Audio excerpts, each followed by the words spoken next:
নমস্কার সবাইকে। আমি আজ আবারও শুরু করছি আমাদের উপনিষদের এই শ্লোক থেকে। সেটি হলো ওম আসতো মা সদ্গময়া তমসো মা জ্যোতির্গময়া মৃত্যুর্মা অমৃতঙ্গময়া। ওম শান্তি শান্তি শান্তিঃ। যার অর্থ দাঁড়ায়, হে পরমাত্মা, আমাদের অসত্য থেকে সত্যে নিয়ে যাও, অন্ধকার থেকে আলোতে নিয়ে যাও, মৃত্যু থেকে অমরত্বে নিয়ে যাও। ওম শান্তি শান্তি শান্তি। নমস্কার সবাইকে, আশা করি আপনারা সবাই ভালো আছেন। আজ আমরা এই আরব্যদিনী সাম্রাজ্যবাদীদের যে মতাদর্শ গাজওয়াতুল হিন্দ এবং বাংলাদেশে আসন্ন হিন্দু গণহত্যা নিয়ে আলোচনা করব। তো এটার বিভিন্ন স্টেপ আছে আর কি। আসলে গাজওয়াতুল হিন্দ হবে, আবার সাথে বাংলাদেশের হিন্দুদেরও হত্যা করা হবে কিভাবে ধীরে ধীরে, এবং কিভাবে করে এই আরব্যদিনী সাম্রাজ্যবাদীরা নেগেটিভ তৈরি করতেছে, সেই ব্যাপারে আর কি আমরা ডিটেলস আলোচনা করবো আজ। বিভিন্ন জিহাদি, এই আরব্যদিনী সাম্রাজ্যবাদীদের পালিত কনভার্টেড বাঙ্গু জিহাদিরা নানানভাবে অনলাইনে এবং অফলাইনে চেষ্টা করতেছে রিক্রুট করে এই সমস্ত যুবকদের, বাংলাদেশি এই বেকার এবং আনপ্রোডাক্টিভ এনার্জিওয়ালা এইসব যুবকদের নানানভাবে ব্রেন ওয়াশ করে জম্বি বানিয়ে এই যে কামড় মারে সেই জম্বিগুলা ব্রেন ডেড, মানে শুধু ওদের আছে, ওদের ব্রেনে শুধু এটাই কমান্ড দেওয়া, শুধু কামড়াও কামড়াও কামড়াও। তো সেই ব্রেন ডেড জম্বি জিহাদিদের নিয়ে সেই যে বিশ্বাস বা আইডিওলজির কারণে এই যে জম্বিগুলা হয়ে যায়, এই জম্বিদের নিয়ে আমরা দেখব এবং আলোচনা করব, এবং এই জম্বিরা কি প্ল্যান করতেছে, কিভাবে করে বাংলাদেশের হিন্দুদের উপর মরণ কামড়গুলা বসাবে, সেইগুলা নিয়ে আজকে আমরা আলোচনা করব। তো যাই হোক, আমাদের সাথে আছে আমাদের দুইজন অতিথি, শশাঙ্ক এবং মোহাম্মদ বিন সালমান। তোমাদের স্বাগতম আমার এই লাইভ প্রোগ্রামে। এবং আমরা তাহলে শুরু করি আমাদের প্রথম যে বিষয়টা, সেটা হলো গাজওয়াতুল হিন্দ নিয়ে। গাজওয়াতুল হিন্দ কি, এটা তো আমি অনেক আগে লাইভে বলেছি যে গাজওয়াতুল হিন্দ কি। সেটা হলো যে হিন্দুস্তানিদের বিরুদ্ধে যে যুদ্ধ, বা হিন্দুস্তানে যে যুদ্ধটা হবে এই আরব্যদিনী সাম্রাজ্যবাদীদের সাথে, সেই আরব্যদিনী সাম্রাজ্যবাদীদের সাথে যে যুদ্ধটা হবে সেটাই হলো হিন্দুস্তানের যুদ্ধ। তো আমরা আরব্যদিনী সাম্রাজ্যবাদীদের একটি কিতাব, যার নাম হলো হাদিস, সেই হাদিসের নাম হলো সুনান আন-নাসাই ইসলামিক ফাউন্ডেশন, অধ্যায় 25 জিহাদ, ইংরেজিতে বলে দ্য বুক অফ জিহাদ। তো দেখা যাক আমাদের এখানে এই হিন্দুস্তানের জিহাদে কি বলি আছে। এখানে নবীজি বলতেছেন, নবীজি এটা বলছেন যে তিনি বলেন, মানে এই যে নবীজি, আমাকে মোহাম্মদ নবীজি আর কি, অনেক রেসপেক্টেড, অনেক মানুষ আমাদের এই আরব্যদিনী সাম্রাজ্যবাদীদের অনেক রেসপেক্টেড একটি মানুষ আর কি। যাই হোক, তিনি কি বলতেছে দেখেন, আমার উম্মতের দুটি দল, আল্লাহ তাআলা তাদেরকে জাহান্নাম হতে পবিত্রাণ নাকি পরিত্রাণ, বৈষ্ণব দেয় না, যাই হোক মানে পরিত্রাণ হবে, দান করবেন। একদল যারা হিন্দুস্তানের জিহাদ করবে, আর একদল যারা ঈসা ইবন মারিয়ামের সঙ্গে থাকবে। তাহলে দর্শক আমরা কি জানলাম এখানে, সেটা হলো যে এই যে একটা আদর্শ, এর আবার দেখেন হাদিসের মান কিন্তু সহি, একদম সবুজ বাতি জ্বললে আছে, এবং বর্ণনাকারী সবকিছু এখানে তথ্যগুলা পাবেন সরাসরি hadithbidi.com এ, এটাকে আপনারা অস্বীকার করতে পারবেন না।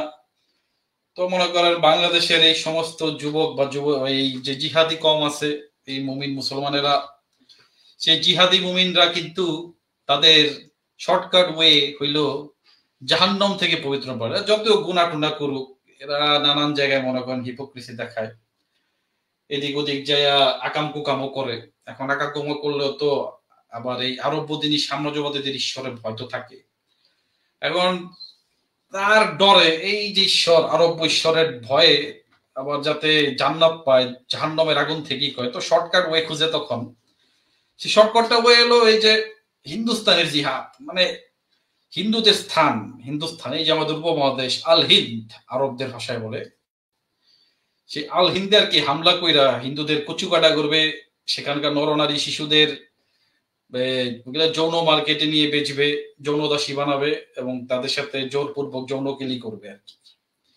এই হলো তাদের আদর্শ। তো এই যুদ্ধে যারা বাঁচবে তারা হবে গাজী, তারা এই গনিমতের মাল হিসাবে এই এই মনে করেন নির্দোষ হিন্দু নরনারীদের শিশুদের আপনার এই মানে সেক্স লেবারি করবে আর কি, সেক্স মার্কেটে গিয়ে বা বেচে দিবে আর কি যৌনদাসী হিসাবে নানান ভাবে, এবং এরা নিজেরা উপভোগ করবে আর কি। এই হলো বিষয়টা। আর যদি মরে তাহলে তো বুঝতেছেনি আরব্যদিনী সাম্রাজ্যবাদীদের ঈশ্বরের প্রমিস জান্নাত, মরলে জান্নাতে গিয়ে তখন তোমরা যৌনকেলি করবা, যৌনকেলি একদম অসীম, একদম আনলিমিটেড সময়ের জন্য যৌনকেলিতে ব্যস্ত থাকবে। তো আমরা বুঝতে পারতেছি যে ইহকালেও লাভ আছে বা পরকালেও লাভ আছে, ঠিক আছে। তো যাই হোক, আমরা এই পরবর্তী একটা ভিডিওতে যাব, সেটা নিয়ে আমি আসতেছি। তো আমাদের এই শশাঙ্ক এবং মোহাম্মদ বিন সালমানের এটা নিয়ে কোনো কমেন্ট আছে কিনা বলতে পারবো, আমি ততক্ষণে ভিডিওটা স্ক্রিনে নিয়ে আসতেছি। না আসলে সত্যি কথা বলতে আমি তো এগুলো অনেক আগে থেকেই পড়াশোনা করি এবং জানি এ ব্যাপারগুলো নিয়ে। আসলে আস্তে আস্তে হিন্দুদের মধ্যে একটা সচেতনতাও বৃদ্ধি পাচ্ছে এবং তারা আসলে মানে এই সময়টাতে তারা আসলে জানতে পারছে যে তাদের আসলে কি প্ল্যান বা এই সাম্রাজ্যবাদীদের আসলে কি চিন্তা ভাবনা, তারা সেটা খুব ভালোভাবে বুঝতে পারছে এবং তারা আস্তে আস্তে আমি মনে করি সচেতন হচ্ছে। অনেকের এখনো সচেতন হওয়া বাকি। তবু সত্যি কথা বলতে এখনো ওয়েস্ট এবং ওয়েস্টার্ন মিডিয়া এখনো এই সাম্রাজ্যবাদীদের পক্ষে খুব নোংরা রকমের, নগ্ন রকমের হচ্ছে দালালি করে। যেটা খুবই হতাশাজনক এবং খুবই দুঃখজনক একটা ব্যাপার। তো আমরা আরো দেখবো সামনে কি অবস্থা দাঁড়ায়, সেই বুঝে আমরা অবশ্যই আমরা নিজেদেরকে সচেতন করব এবং আমরা এগুলোর জন্য নিজেদেরকে প্রস্তুত করব আশা করি। ধন্যবাদ।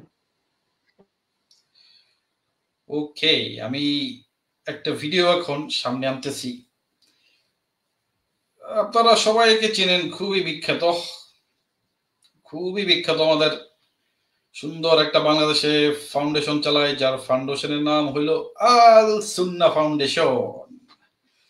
আহমদুল্লাহ হুজুর খুবই শান্তশিষ্ট, ভদ্র একটা বিশিষ্ট একটা হুজুর আর কি। এই হুজুরের কাছ থেকে আমরা অনেক আজকে জ্ঞান অর্জন করব, অনেক জ্ঞান। তো আজকের জ্ঞানের টপিক হইল হিজরত। হিজরত আসলে কি? হিজরত, সেই হিজরত ব্যাপারে আমরা জানবো। তো আসেন আমরা জানাই নেই মাহমুদ আল হুজুর কি বলে। আহমদুল্লাহ হুজুর হিজরত সম্পর্কে আসেন তাহলে আমরা সেটা জানি না নি।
আমরা এখানে একটু থামাই।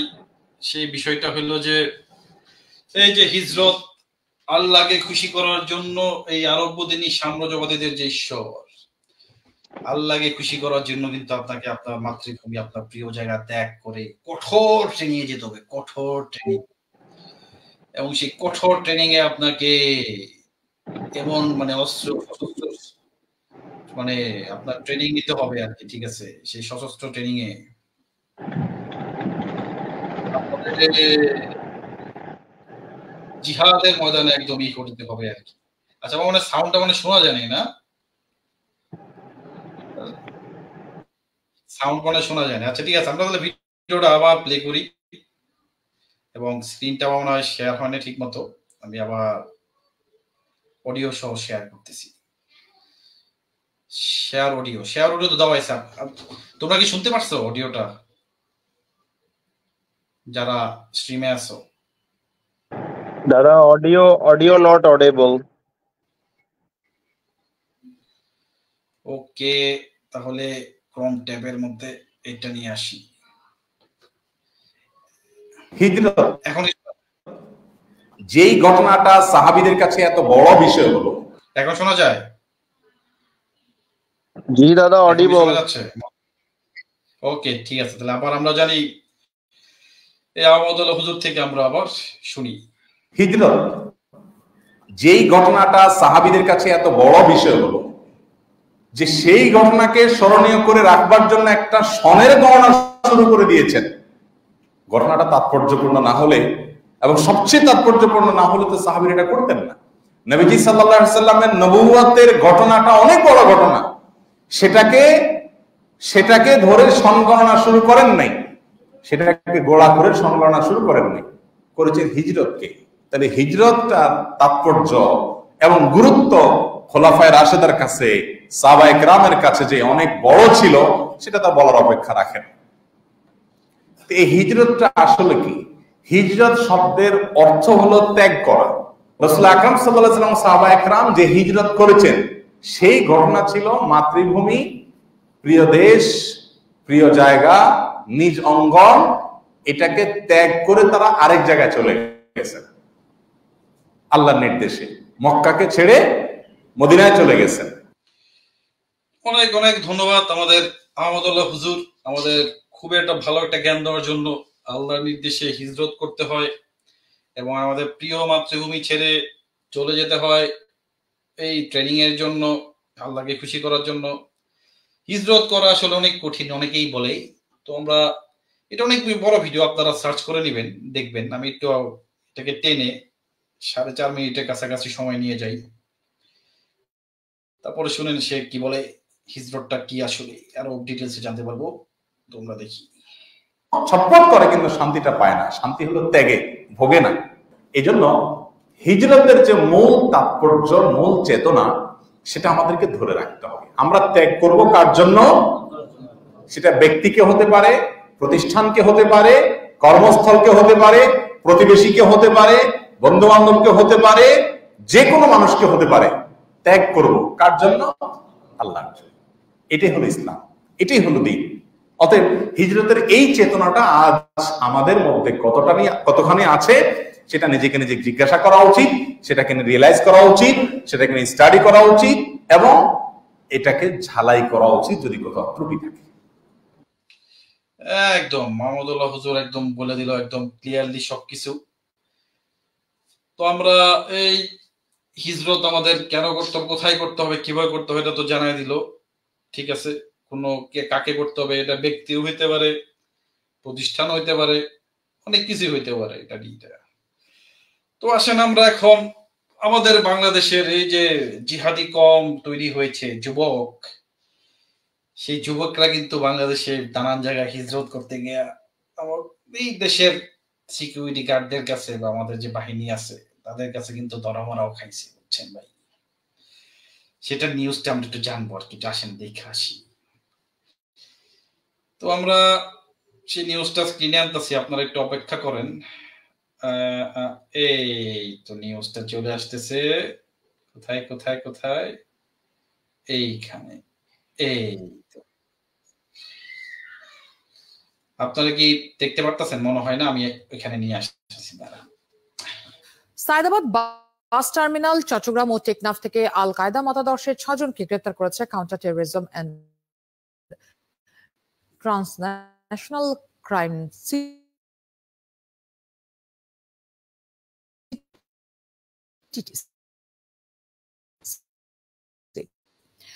সোমবার এক সংবাদ হ্যালো, আবার কি স্ক্রিনে কি সমস্যা দিচ্ছে? আচ্ছা যাই হোক, আমি আবার শেয়ার করতেছি। দল গঠন করে প্রশিক্ষণ নিত। এই দলটি বাংলাদেশ সশস্ত্র জিহাদের উদ্দেশ্যে টেকনাফে হিজরত করে অবস্থান করছিল। কক্সবাজার জেলার টেকনাফ অঞ্চলে যে কোনো একটা পাহাড়কে বেছে নিয়ে সেখানে তারা সংগঠিত হবে, সেখানে তারা নিজেদেরকে প্রস্তুত করবে, প্রশিক্ষিত করবে এবং প্রশিক্ষণ শেষে তারা এই দেশে সশস্ত্র জিহাদ করবে এবং সেই পরিকল্পনা মোতাবেক এই মাওলানা আব্দুর রব সকলকে টেকনাফে পাঠিয়ে দেয়। নিয়ন্ত্রণ কিছুটা হলেও করা গেছে, বাট এটি এখনো চলমান আছে। দেখেন, আমরা গত কয়েক মাস ব্যাপী আমাদের এই হিজরতকারীদের বিরুদ্ধে যেভাবে আমাদের অভিযান অব্যাহত। তো মনে করেন আমরা এখানে জানতে পারলাম আমাদের বাংলাদেশের এই আনপ্রোডাক্টিভ জিহাদি যুবকেরা নানানভাবে অনলাইনে অফলাইনে ব্রেন ওয়াশ হয়ে চলে যাচ্ছে হিজরত করতে, সশস্ত্র জিহাদের ট্রেনিং নিয়ে বাংলাদেশে জিহাদ চালাবে। তো এই জিহাদ চালায় কি করবে জিহাদ চালায়? মেইন শত্রু হলেও তাগুত সরকার তো বলে এরা, এবং তার থেকে বড় শত্রু হলো আমরা হিন্দুরা। নাপাক হিন্দুরা বলে আমরা শত্রু, আমরা অপবিত্র। কারণ আপনাদের হয়তো আগেই আমি বলেছি, প্রমাণ দিয়ে যে আরবদিনী সাম্রাজ্যবাদী ঈশ্বরের চোখে আমরা কি। তো আসেন আমরা এই ধরা খাওয়া সশস্ত্র জিহাদে ধরা খাওয়া কিছু ছেলেপেলেদের বক্তব্য শুনি, তারা কি বলতেছে। আসেন আমরা শুনে নেই, আরেকটা নিউজ দেখি আর কি, আমরা কেমন করে ধরা খাইছে। তো সেটা স্ক্রিনে আনতেছি।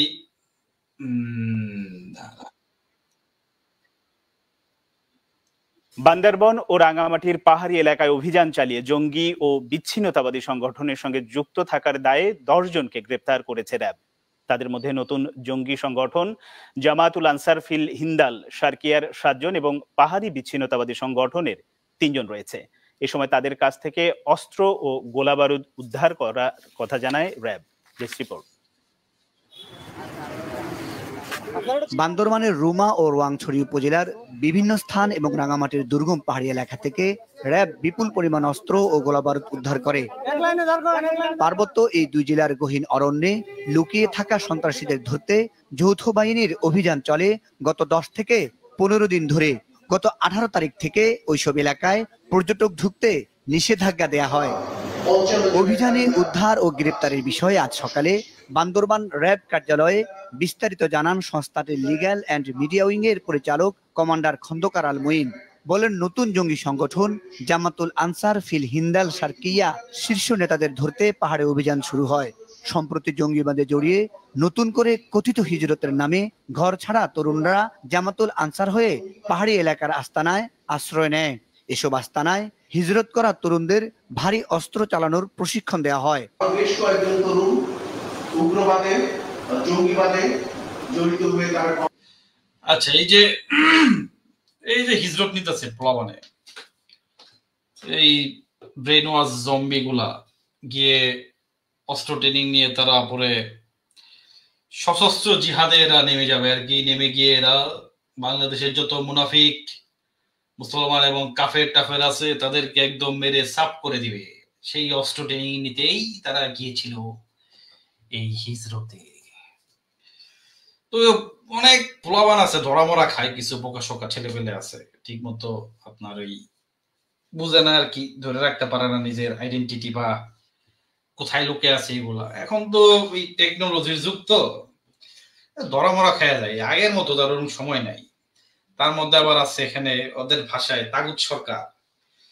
এই তাগুত সরকার আর পারতেছে না আর কি। কেন পারতেছে না সেটা ব্যাখ্যা আমরা পরে আসবো। এবং কারা মানে এরপরে আরেকটাই আছে, ওই একটা ধরা খাওয়া ছেলের বক্তব্য শুনবো আর কি, এবং তার কাছ থেকে শুনবেন সে মানে কিভাবে ব্রেন ওয়াশ হয়, তারপরে এরা হিজরত করে কি করতে চায় সেটার ব্যাপারে আমরা ডিটেলস আসবো আর কি। তো আমরা আরেকটা ভিডিওতে যাই, আরেকটা ভিডিও শুনি, সেই ধরা খাওয়া ছেলের হিজরত থেকে ফিরে আসা ছেলের গল্পটা শুনে আসেন।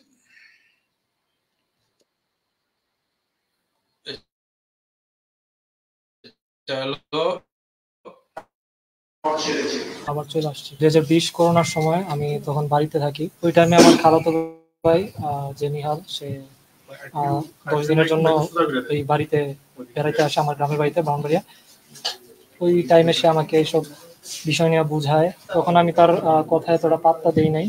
তখন সে কন্টিনিউয়াসলি আমাকে বুঝাইতে থাকে এই ব্যাপারগুলো, যে তোমার এটাই তুমি যেই চিন্তা ভাবনা নিয়ে আছো সেগুলো ভুল, এই জিহাদের এই রাস্তাই সঠিক। তখন আমি এগুলা কেয়ার করি নাই। পরবর্তীতে সে কুমিল্লা ব্যাক করার পর অনলাইনে মেসেঞ্জারের মাধ্যমে বিভিন্ন ভিডিও, তারপর বিভিন্ন আর্টিকেল আমাকে পাঠায়। তখনও আমি এতটা এগুলো নিয়ে বেশি মাথা ঘামাই। পরবর্তীতে হচ্ছে 2020-এ আপনার কুরবানির সময় আমি ঢাকায় ব্যাক করার পর এর 1 মাস পরে আমি আবার ওদের বাসায় যাই। ওই টাইমটা ছিল আপনার ফ্রান্সে যে রাসূল সাল্লাল্লাহু আলাইহি সাল্লামকে নিয়ে যে কটূক্তি করা হয়েছিল। ওই টাইমে কুমিল্লার তাদের বন্ধু বান্ধব একটা সংগঠন ছিল, ওই সংগঠন একটা আন্দোলনের আয়োজন করে। ওইটার মাধ্যমেই মূলত আমি এর সাথে জড়িত হওয়া শুরু করি। তাদের ফ্রেন্ড সার্কেলদেরকে চিনি। সে আমাকে বিভিন্ন ভিডিও দেখায়, বিশেষ করে জসীমউদ্দিন রহমানের ওয়াজ, এর মাধ্যমে আমি উদ্বুদ্ধ হই।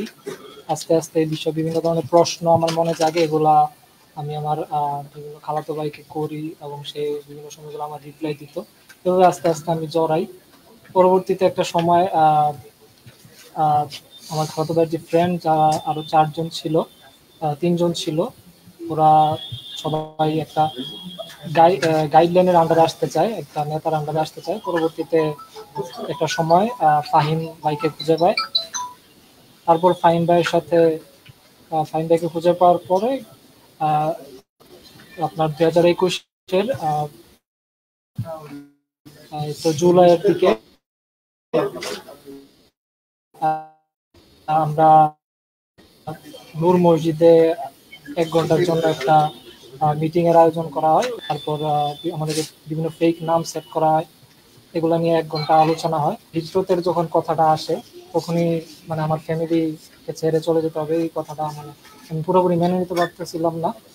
বাট পরবর্তীতে মানে এক প্রকার বাধ্য হয়ে আমি ঘর থেকে বের হই। কিন্তু যাওয়ার পর আমি বুঝতে পারি যে আমি ভুল রাস্তায় আছি।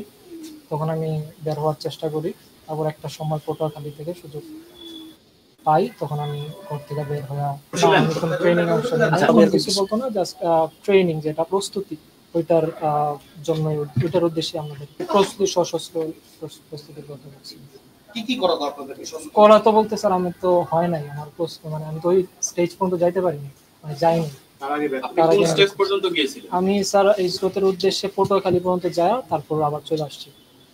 কয়দিন ছিলেন এখানে স্যার আমি 4-5 দিনের মতো ছিলাম। তার একটা কথা, মানে যা করবে বুঝে শুনে করা উচিত, এগুলোতে আগে না বুঝে এগুলোতে পা না জড়ানো উচিত। এই ভুল রাস্তায় যাতে আর না জড়াতে। নাম ছিল নাজমুল। আপনারা জানেন যে নিলয়ে প্রাথমিকভাবে যেটা আমার বক্তব্য এসেছে, তো আপনারা জানতে পারলেন এই চৈতন্য বোধ হইছে আর কি নিলয় নামের ছেলেটার। সে বুঝতে পারছে এই সমস্ত জিহাদ ফিয়াদ কইরা ময়রা টইরা জান্নাতে গিয়া এই সমস্ত লাভ টাভ নাই। তো সে বুঝা ফিরে আসছে আর কি হিজরত থেকে, সশস্ত্র জিহাদি ট্রেনিং থেকে আর কি। এই শেষে এখন বক্তব্যে পুলিশের সামনে, সবার সামনে প্রেস বিজ্ঞপ্তি দিছে আর কি। তো সেটা বুঝলেন। তো এখন আর কি এরাই মানে এই সশস্ত্র ট্রেনিং না কি করবে, এটা তো জানলামই আমরা। তারা বাংলাদেশের সশস্ত্র জিহাদি হামলা চালাবে এবং জিহাদি হামলায় প্রথম শত্রু যে হিন্দুরা কিভাবে করে হবে, সেটা তো আপনারা বুঝতেই পারতেছেন। সেটা বুঝাবো আর কি সামনে আরো কিভাবে হবে, এবং সেটা নেগেটিভ কিন্তু এদেরই বিভিন্ন টিম তৈরি করতেছে এবং সেটা বাংলাদেশে প্রচার করতেছে আর কি। এবং এটা সুযোগ যখনই পাবে তখন এই সশস্ত্র জিহাদে এরা নেমে সবার আগে কুচুকাটা করবে আমাদের বাংলাদেশের এই যে মুশরিক মূর্তি পূজা করে যারা, এই মুশরিক প্রতিমা পূজা মূর্তি পূজারীদের আগে সবার আগে খতম করবে যারা হলো হিন্দু। যাই হোক, এখন আমরা আমাদের যে গেস্ট আছে মোহাম্মদ বিন সালমান এবং শশাঙ্ক, তোমাদের কাছ থেকে একটু এটা নিয়ে একটু বক্তব্য শুনি। তোমরা কি মানে তোমাদের কমেন্ট কি এই ব্যাপারে? আমি আবার পরে আরেকটা ভিডিও নিয়ে আসতেছি, তারপর কিভাবে হবে সেটা নিয়ে আমরা আলোচনা করবো।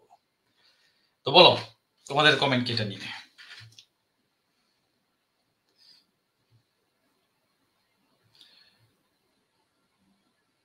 তোমরা কি শুনতে পারতেছো? আমার তোমাদের অডিও বা টেকনিক্যাল কোনো সমস্যা হচ্ছে? আচ্ছা যাই হোক, আমরা আগাই। সেটা হলো যে আরেকটা ভিডিওতে আগাই আরেকটা ভিডিও। সত্যি বলতে আমি পুরা বক্তব্যটা শুনলাম, আসলে একটু আগে ভিডিওটাও দেখলাম। তো সবচেয়ে যেটা আশ্চর্যজনক ব্যাপার সেটা হচ্ছে যে ইদানিং মানে আমরা আসলে যারা রিলিজিয়াস ব্যাকগ্রাউন্ডে পড়াশোনা করে তাদের মধ্যে এই ব্যাপারগুলার যে প্রচলন বা তাদের মধ্যে যে এই ব্যাপারগুলার যে একটা বুস্ট আপ, সেটা আমরা খুব কম দেখছি। নর্মালি যারা জেনারেল ব্যাকগ্রাউন্ডে পড়াশোনা করে প্লাস যারা ইয়াং চাকরি বাকরি করে তাদের মধ্যে এই ধরনের জোশটা আমি খুব বেশি লক্ষ্য করেছি। এবং বেসিক্যালি যে জিনিসটা দেখা যায় যে তারা আসলে মোটামুটি কি বলবো যে তারা সবই পালন করে। তারা ওই যে একটা কথা আছে না, ধর্মেও আসি জিরাফেও আসি টাইপ। তো তারা দুইটা জিনিসই বেসিক্যালি পালন করতেছে এবং এদেরকে বেসিক্যালি কি উস্কানো বা এদেরকে বেসিক্যালি আসলে মানে মোটিভেট করা, ব্রেন ওয়াশ করা আসলে খুব ইজি একটা ব্যাপার। কারণ আসলে আমি একটা সবসময় কথা বলি যে প্রগতিশীল যারা আমরা যাদেরকে বেসিক্যালি বলে থাকি যে যারা মদ্যপান করে, পর্ক খায়, আমি এদেরকে দেখে বেসিক্যালি না আসলে কখনো প্রগতিশীল মনে করি না। কারণ আমি এমনও অনেকের সাথে মিশেছি যারা খুব তুখর লেভেলের মদ্যখোর, মদ্যপান করে, যারা শুকরের মাংস ভক্ষণ করে, তারা দেখা যায় খুব একটা মসজিদ টসজিদও যায় না, কিন্তু তাদের মধ্যে এই যে একটা জোশ, এই জোশটা খুবই খুবই বেশি পরিমাণে এক্সিস্ট করে। ঠিক আছে, তো আসলে এটা একটা আসলে ক্যান্সারের মতো হয়ে গেছে, যেটা এখন আসলে সবাইকে ধরা শুরু করেছে। আবার আসলে আমি অনেককেও দেখেছি যে আমার এক পূর্ববর্তী এক বাসার সামনের এক হুজুর ছিলেন। তো হুজুর মোটামুটি আমার খুব ক্লোজ ছিলেন আর কি।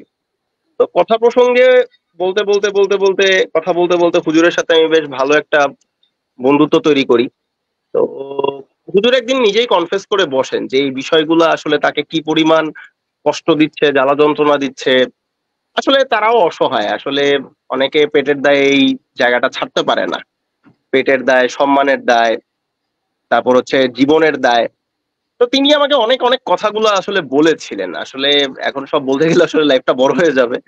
তো আমি বলবো যে এগুলোর থেকে আসলে বাঁচার যে মেইন ওয়েটা সেটা হচ্ছে আমাদেরকে প্রচুর পরিমাণে পড়াশোনা করতে হবে, বইপত্র ঘাটাঘাটি করতে হবে। আর কম্পারেটিভ রিলিজিয়ানের যে পড়াশোনাটা, কম্পারেটিভ যে রিলিজিয়ানের যে মানে আমাদেরকে যে জানার যে ব্যাপারটা, সেটা আমাদের পরিধিটা আরো বাড়াতে হবে। শুধুমাত্র আমরা আমাদের ধর্ম নিয়ে পড়বো বা পড়বো ব্যাপারটা তা না, আমরা সব ধর্ম নিয়ে স্টাডি করব। আমি আসলে সত্যি কথা বলতে আমি কখনো কাউকে বলি না যে আপনি নিজের থেকে অ্যাথিস্ট হন বা আপনি ঈশ্বরে অবিশ্বাস করেন। যদিও আমি ব্যক্তিগতভাবে আসলে বলতে গেলে আমি ঈশ্বরে অবিশ্বাসী, কিন্তু আমি আমার কালচারকে যথেষ্ট পরিমাণ শ্রদ্ধা করি, যথেষ্ট পরিমাণ ভালোবাসি। এবং আমি কখনো কোনো মানুষকে আসলে তখন কথাবার্তা বলি কারোর সাথে, যেটা আমি অবশ্য ভুলটাকে করতাম, এখন আমি করি না। কারণ আমি এখন সবাইকে বলি যে আপনারা আগে পড়াশোনা করেন, জানেন, আপনারাই সিলেক্ট করবেন যে কম্পারেটিভ রিলিজিয়নটা স্টাডি করে আপনারাই দেখেন যে কোনটা ভালো কোনটা খারাপ। কারণ আমাদের সমস্যাটা হচ্ছে কি, আমরা আসলে পড়াশোনা করি কম, জানি কম, বেশি লাফালাফি করি। সেটা যে যে কারো ক্ষেত্রেই হোক, হিন্দু, মুসলিম, বৌদ্ধ, খ্রিস্টান। তো আমাদেরকে বেসিক্যালি জানতে হবে। ঠিক আছে, আমরা আগে জানি। এখন ধরেন এই ইসলাম ধর্মে কি আছে সেটা আমরা আসলে কেউ মানে স্টাডি না করে যদি কথাবার্তা বলি বা একটা 19-20 কমেন্টস করে দিয়ে দিই, সেটা আসলে খুব গ্রহণযোগ্য কিছু না। আমরা আগে পড়াশোনা করি। এই যে আলফ্রেড যে কথাগুলো বলতেছেন বা তিনি যে কথাগুলা আসলে আজকে সুন্দর করে বুঝাচ্ছেন, সেটা কিন্তু আসলে তিনি পড়াশোনা করেছেন অনেক। তো আমি বলবো ব্যক্তিগতভাবে আপনি পড়াশোনা করেন, জানেন, তারপর আপনি দেখেন কোন ধর্মটা কতটুকু ভালো বা সুন্দর। এটুকুই। হ্যাঁ, আমি এখন ওই একটু কন্টিনিউ করব। এই আপনাদের স্ক্রিনে হয়তো বা অলরেডি দেখতে পারতেছেন এই যে এই অজ্ঞাত এই জিহাদির বক্তব্য শুনেন। সে কি বলতেছে সেটা একটু শুনেন। সেটা আমার প্রোফাইলেই, আমার ফেসবুক পেজে ডিটেলসে ভিডিওটা পাবেন। ভিডিওটা 8 মিনিটের, আমরা এত শুনবো না। আমরা প্রথম কয়েক মিনিট এবং লাস্টের কিছু মিনিট শুনবো আর কি। তো প্রথম 1 মিনিট আমরা শুনি, দেখি কি বলে। আসসালামু আলাইকুম ওয়া রাহমাতুল্লাহি ওয়া বারাকাতুহু। আজকে একটু গাজওয়াতুল হিন্দ সম্বন্ধে কিছু কথা বলার ছিল। প্রথমত হচ্ছে কি, আমাদেরকে গাজওয়াতুল হিন্দ কখন হবে এটা বুঝতে হবে। গাজওয়াতুল হিন্দ হচ্ছে যখন হিন্দুস্তানের সাথে মুসলিমদের সাথে কাফের এবং মুমিনদের সাথে লড়াই হবে, তখন ওইটা হচ্ছে গাজওয়াতুল হিন্দ, যেটা হাদিসে আসছে। আমি যতদূর বুঝতেছি, এমনকি বর্তমান পরিস্থিতি যতটুকু আমি দেখতেছি, আমার ব্যক্তিগত ভাবে আমার যতটুকু মনে হইতেছে, মনে হয় আমরা গাজওয়াতুল হিন্দ পাবো ইনশাআল্লাহ। ইনশাআল্লাহ মনে হয় আমরা গাজওয়াতুল হিন্দ পাবো। দেখেন, আপনি বর্তমান পরিস্থিতি দেখেন, চারদিকে হিন্দুরা যেরকম মুসলমানদের প্রতি জুলুম করতেছে, যেরকম অত্যাচার করতেছে, যেরকম ইন্ডিয়া আমাদের চতুর্পাশে প্রত্যেকটা দেশে যেরকম ইন্ডিয়ার যেরকম ওদের মিশন চালাইতেছে, যেরকম আমাদেরকে আবদ্ধ করতেছে, আমাদেরকে ওরা আটকে ফেলতে চাইতেছে, এখান থেকে বোঝা যায় মনে হয় এই জন্য ওই যে আজানটা শোনা যাইতেছে, হাই আলাল সালাহ, হাই আলাল জিহাদ, হাই আলাল সালাহ, হাই আলাল জিহাদ, ওই যে জিহাদের যে ডাক আমার মনে হইতেছে এখনই দিয়ে দিবে মনে হয়। আমি বর্তমান পরিস্থিতিতে প্রত্যেকটা যুবকদের উদ্দেশ্য করে বলতে চাই, বর্তমানে অনেকগুলা গাজওয়াতুল হিন্দের পিডিএফ বই আছে, আপনারা মোবাইলের মধ্যে পড়তে পারেন। অনেক আলেমে গাজওয়াতুল হিন্দ নিয়ে আলোচনা করছে, সবগুলো শুনতে পারেন। তো আমার কথা হচ্ছে, বর্তমানে গাজওয়াতুল হিন্দে কিভাবে আপনারা প্রস্তুতি নেবেন। প্রথমত হচ্ছে, বদরের সাহাবীদের মতো আপনাদের হতে হবে। আপনাদের ফরজ তো বাধ্যতামূলক, সুন্নত সাথে সাথে আপনাদেরকে নফল এমনকি তাহাজ্জুদের নামাজ বাধ্যতামূলক হতে হবে। যারা কিনা গাজওয়াতুল হিন্দে শরীক হইতে চান, তাদের উদ্দেশ্যে আমার বার্তা দিতেছি, প্রত্যেক দিন তাহাজ্জুদের নামাজ বাধ্যতামূলক হোক।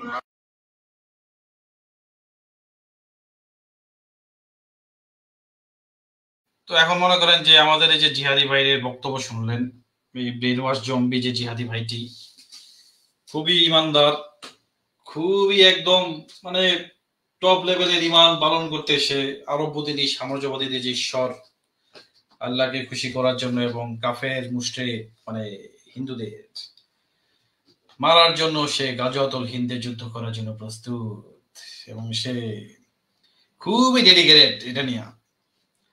তো তার এই ভিডিওটা শুনবেন, সে খুবই একটা ইম্পর্টেন্ট মেসেজ দিয়েছে আমাদের দেশে এবং বিদেশে আরববাদী সাম্রাজ্যবাদীদের মতাদর্শে দীক্ষিত যুবকদের কি কি করতে হবে না করতে হবে। এই ভিডিওটা সম্পূর্ণ আমার প্রোফাইলে এসে দেখতে পারবেন, আমি পুরোটা আপলোড করেছি, পুরোটা শোনালাম না যেহেতু দীর্ঘ হয়ে যাবে লাইভটা, তাই।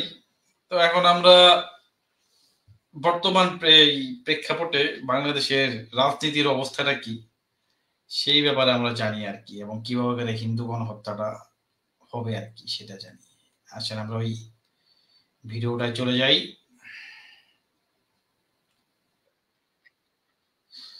ভিডিওতে চলে আসতেছি, এখন আমরা শুনি। আমরা বক্তব্য রাখবো জনগণের সামনে, দেশীয় পণ্য তারা কিনুক। এ হলো রেজা কিবরিয়া, গণ অধিকার মঞ্চ চালায় আর কি, ঠিক আছে। এর আগে পিছনে মনে করেন সব ইমানদার সব এই আরব বদিনী সাম্রাজ্যবাদী ঈশ্বরের বান্দারা সব এবং আরব বদিনী সাম্রাজ্যবাদ যাতে প্রতিষ্ঠা হয় এরা সেই কাজটা করবে। এবং ভারতকে কিন্তু মনে প্রাণে ঘৃণা করে, কারণ ভারত হলো মুশরিকদের দেশ, মুশরিকদের সাথে তো থাকা যায় না, অপবিত্র, মূর্তি পূজা করে, ছি ছি ছি ছি, এই কারণে হবে না। তো সেই তারই প্রতিচ্ছবি বা তারই প্রতিফল আমরা তার মুখে শুনবো এবং মিলাই নিবেন আর কি আপনারা পরে। তো আমরা শুনি সে কি বলে। আসেন। পাকিস্তানি পণ্য কিনুক এবং থাইল্যান্ডের পণ্য কিনুক। পাকিস্তান সম্বন্ধে অনেক ধরনের কথাবার্তা আমি দেখেছি সোশ্যাল মিডিয়াতে। এখন পাকিস্তানের সাথে আমাদের এই মুহূর্তে আমাদের স্বার্থের মিল আছে। 53 বছর আগে ছিল না, কিন্তু এই মুহূর্তে আমাদের আছে। একটা কথা আছে মাও সেতুং এর, the enemy of my enemy is my friend. তো আমার শত্রু হলো আমার বন্ধু। সেই দিক থেকে আমরা মনে করি যদি কখনো একটা যুদ্ধ লাগে, ভারতকে 3 ফ্রন্টে যুদ্ধ করতে হবে, একটা পাকিস্তানের সাথে, আর একটা চীনের সাথে, আর একটা বাংলাদেশে। আমাদের সেনাবাহিনীকে সেইভাবে প্রস্তুতি নিতে হবে, দরকার হলে তারা যুদ্ধ করবে ভারতের বিরুদ্ধে। ভারত ছাড়া আর কোনো দেশের সাথে যুদ্ধ হওয়ার কোনো সম্ভাবনা নেই। বার্মার সাথে, বার্মার সরকার এমনিতে নড়বড়, তারা চলে যাবে।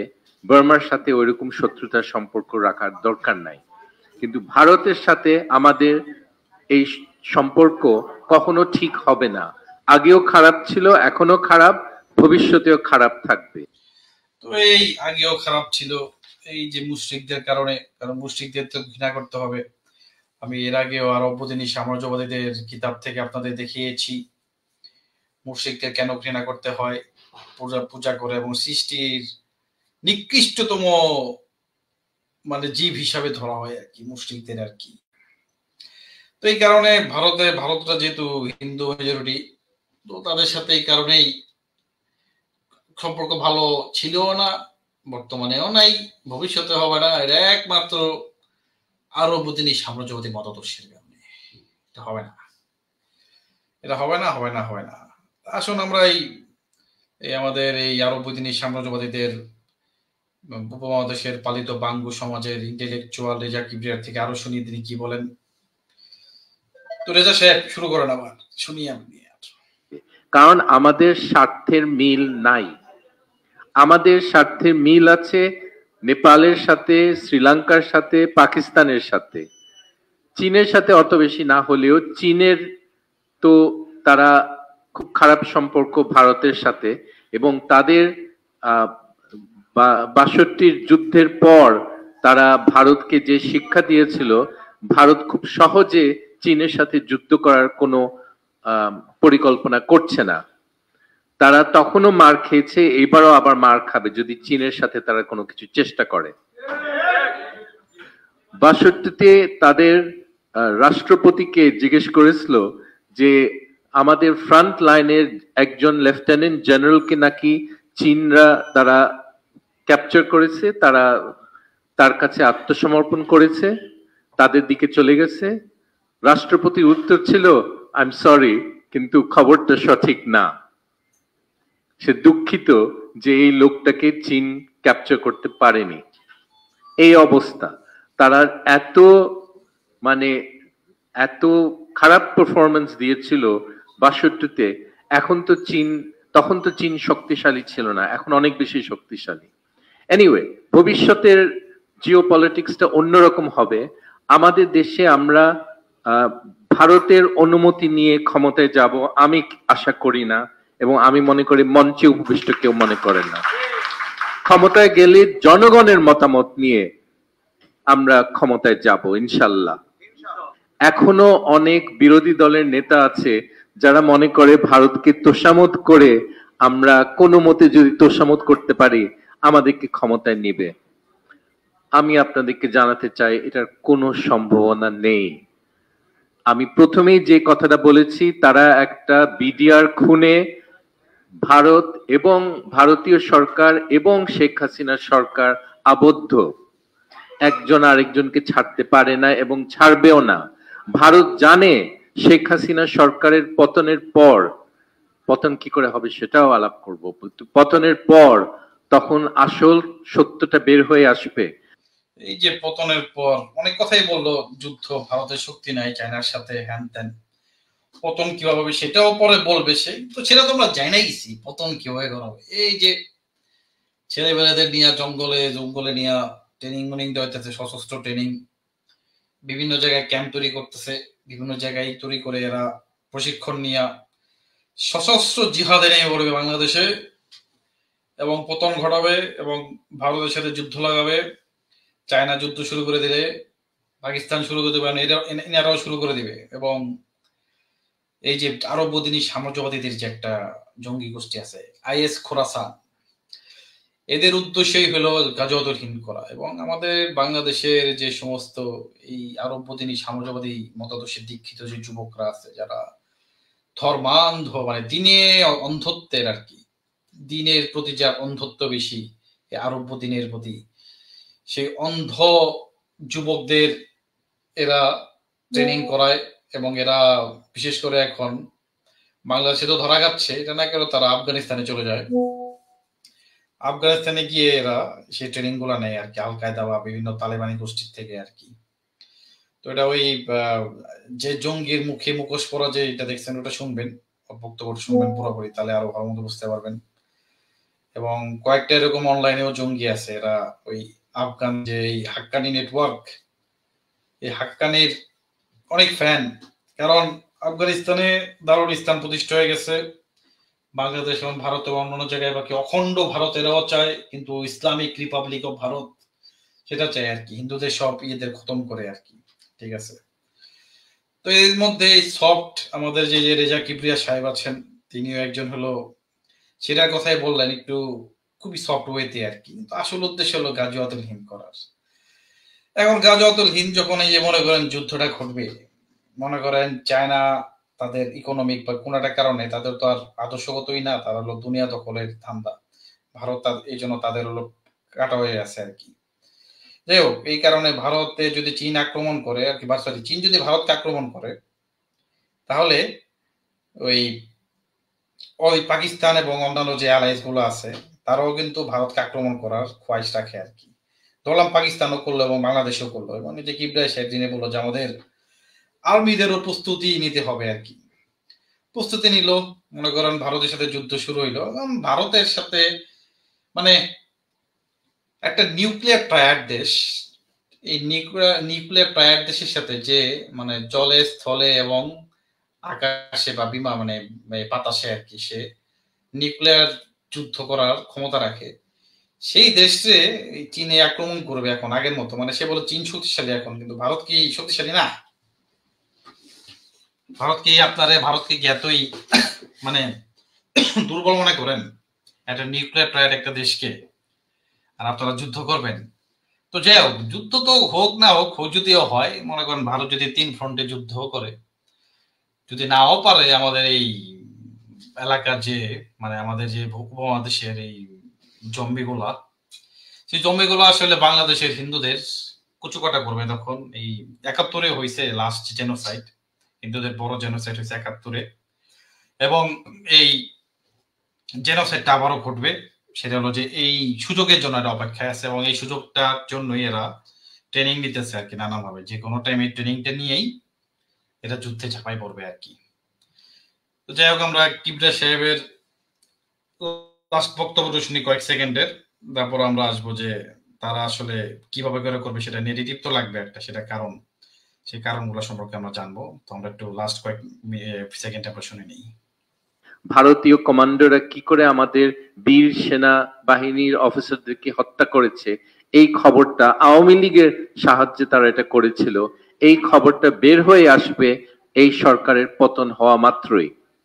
এই ভয়ে তারা শেখ হাসিনাকে সমর্থন দিয়েই যাচ্ছে, এবং এটা আমাদের এটা জানা উচিত কি কারণে তারা শেখ হাসিনাকে সমর্থন করে। আমরা বক্তব্য তিনি যেটা বললেন যে কি কারণে জানা হচ্ছে শেখ হাসিনা সমর্থন করে, আসলে শেখ হাসিনার অবস্থাটা এমন যে মানে মানে এই যে গাজওয়াতুল হিন্দ, এই যে আরববাদী সাম্রাজ্যবাদীদের যে মতাদর্শ, মানে মুশরিকদের খতম করে হিন্দু সভ্যতাকে শেষ করে দিয়ে এরা দারুল ইসলাম প্রতিষ্ঠা করবে। এখানে একটাও হিন্দু থাকবে না, অন্য কোনই থাকবে না, শুধু থাকবে এখানে মুমিন মুসলমানেরা। তো সেই দর্শন নিয়েই এরা আগাইতে চায় আর কি। তো ভারত আসলে হাসিনাকে রাখছে নাকি রাখে না, সেটা কারণ আমি বলি কি কারণে রাখছে। সেটা হলো যে যদি বিএনপিও আসে, মনে করেন বিএনপি থাকাকালীন টাইমে কিন্তু ভারতে কিন্তু অনেক বিচ্ছিন্নতাবাদী শক্তি আছে, এটা কিন্তু বাংলাদেশে ঘাঁটি বসাইছিল আর কি। এবং এই বিচ্ছিন্নতাবাদী শক্তি বাংলাদেশে ঘাঁটি বসাইয়া এরা ভারত বিরোধী কর্মকাণ্ড চালাতো, এবং এদেরকে অস্ত্র সংগ্রহ করা পাকিস্তান, চায়না, অন্য সবাই দিত আর কি, অন্যান্য দেশ। এবং সেটাই আর কি এই শেখ হাসিনার ক্ষমতায় হচ্ছে না, এবং এরা বিভিন্ন জায়গায় পলায় টলায় আছে এবং সশস্ত্র ট্রেনিং নিতে গেলেও ধরা খাচ্ছে, এবং অনেকেই এই আফগানিস্তানে পালায়া ট্রেনিংটা নিয়ে আসে আর কি, এবং এটা অপেক্ষায় আছে কি করবে না করবে। এই কারণে আর কি ভারতের সিকিউরিটির কারণে, নিজের স্বার্থের কারণেই, নিজের দেশের স্বার্থের কারণে এরা শেখ হাসিনাকে এখন ক্ষমতায় রাখতে চায়, খুব বসে রাখতে চায় সবসময়, যাতে একটা অ্যাটলিস্ট সিকিউরিটি প্রবলেম হিসেবে হয়ে না দাঁড়ায় আর কি ভারতের জন্য। পাকিস্তান তো একটা আছে, এই চায়নাও থ্রেট হিন্দু সভ্যতার জন্য, পাকিস্তানও একটা থ্রেট, এবং হিন্দু সভ্যতা বলতে ভারতীয় সভ্যতা এবং বাংলাদেশও, যেহেতু একই বিশ্বাসী তারা।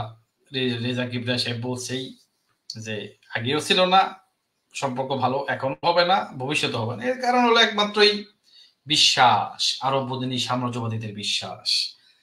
এই বিশ্বাস, এই মধ্যযুগীয় বর্বর বিশ্বাস, যেটা কোএক্সিস্ট করতে শিখায় না, যতদিন থাকবে ততদিন নানান সম্প্রদায়ের মধ্যে এদের সাথে ক্যাচাল হয়েই থাকবে, যুদ্ধ বিগ্রহ লেগেই থাকবে। সেটার বাস্তবিক চিত্র আমরা নানান দেশে এই মধ্যপ্রাচ্যেও দেখতে পারি, অন্যান্য জায়গায় দেখতে পারি আর কি। তো যাই হোক, আমরা কেন এখন কি নেগেটিভ তৈরি করতেছে বাংলাদেশে সেটা সেই সম্পর্কে আমরা জানি।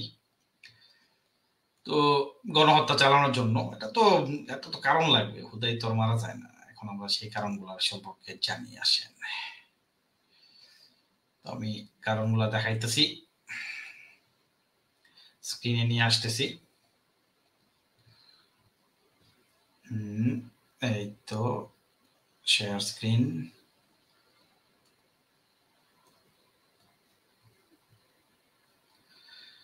তো এই যে বাংলাদেশে মনে করেন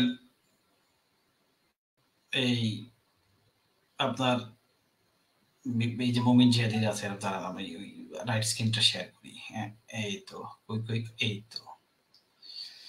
তো স্ক্রিনে আপনারা এই যে দেখতে পারতেছেন কিছু উগ্র হিন্দুত্ববাদীদের নতুন ষড়যন্ত্র প্রেমের ফাঁদ। এটা নিয়ে অলরেডি একটা পোস্টার দিছিলাম আমি, আপনারা হয়তো দেখছেন। তো এখানে এরা হিন্দুদের টার্গেট করে মারার জন্য নানান ধরনের বক্তব্য রাখছে, কিভাবে করে একটা নেগেটিভ বানাইছে আর কি। এমনি তো হত্যা চালানো যায় না, একটা নেগেটিভ বানাইছে, এবং হিন্দুরা কি করতেছে না করতেছে, যদিও ওই আপনার নির্দোষ হিন্দুরা এগুলো সম্পর্কে অনেকে অসচেতন, জানে না, কিন্তু এই নেগেটিভটা কিন্তু তৈরি হচ্ছে আর কি। এবং এদেরকে টার্গেট করে করে মারবে বা ধর্মান্তরিত করবে বা কিছু একটা করবে এবং গণহত্যা চালাবে আর কি। তো ওরা কিন্তু সেই নেগেটিভটা তৈরি করে ফেলছে আর কি। তারপরে ধরেন যে এখানে এই যে সেম জিনিসটা চট্টগ্রামের আর কি, এটা ঠিক আছে, এরা অলরেডি তাঙ্গের প্রচারণা শুরু করে দিয়েছে এবং বিভিন্ন জায়গায় পোস্টার এটা ছাপিয়ে শুরু করছে আর কি, নানান সংগঠনের মসজিদ মাদ্রাসার থ্রুতে আর কি। এবং এটার জন্য বাইরে থেকে প্রচুর ফান্ড আসতেছে। তো এখন মনে করেন কোন কোন হিন্দুদের টার্গেট করবে, এদের গ্রুপ হলো আবার ওই এই যে এখানে দেওয়া আছে যে আপনার এই সেভ আওয়ার মুসলিম সিস্টার্স নামে গ্রুপ আছে, বা প্রোটেক্ট আওয়ার সিস্টার্স। এই যে এখানে দেখেন লেখা, একটু দেখা যেতেছে, এই যে প্রোটেক্ট আওয়ার সিস্টার্স নামে গ্রুপ আছে আর কি, ফেসবুকে সার্চ করলেই পাবেন। এটা থ্রুতে দেখবেন যে হিন্দুদের বিরুদ্ধে সব ধরনের এরা প্রপাগান্ডা ছাড়ায় নিজেরাই গল্প বানায়, নেগেটিভ তৈরি করতেছে আর কি হিন্দুদের মারার জন্য। তো সে নেগেটিভ তৈরি করে আর কি দেখাচ্ছে, এবং এটা একটা বইও ছাপাইছে। বইটা কি? এই বইটার নাম হলো সেভ আওয়ার সিস্টার্স। সেখানে ভারতের বিরুদ্ধে প্রপাগান্ডা চালিয়ে এখন বাংলাদেশে আসছে। বইয়ের মধ্যে কি লেখা, ভারতের পাশাপাশি এই উগ্র হিন্দুত্ববাদী সংগঠন তাদের বিভিন্ন কার্যক্রম চালাচ্ছে বাংলাদেশে যাদের যে কর্মকাণ্ডগুলো বাস্তবায়ন করে থাকে ওগুলো হিন্দুত্ববাদী সন্ত্রাসীদের সেই কর্মকাণ্ড সর্বশক্তি সংগঠনগুলো হলো 1 নম্বর ইসকন, 2 নম্বরে বাংলাদেশ অগ্নিবীর, জাতীয় হিন্দু ছাত্র মহাজোট, বাংলাদেশ হিন্দু পরিষদ, অখিল বাংলাদেশী বিদ্যার্থী পরিষদ, বজরং দল বাংলাদেশ, বাংলাদেশ হিন্দু মহাজোট, সনাতন বিদ্যার্থী সংসদ, সনাতন বিদ্যার্থী পরিষদ, বাংলাদেশ জাগো হিন্দু পরিষদ এবং সনাতন স্বেচ্ছাসেবী ফাউন্ডেশন।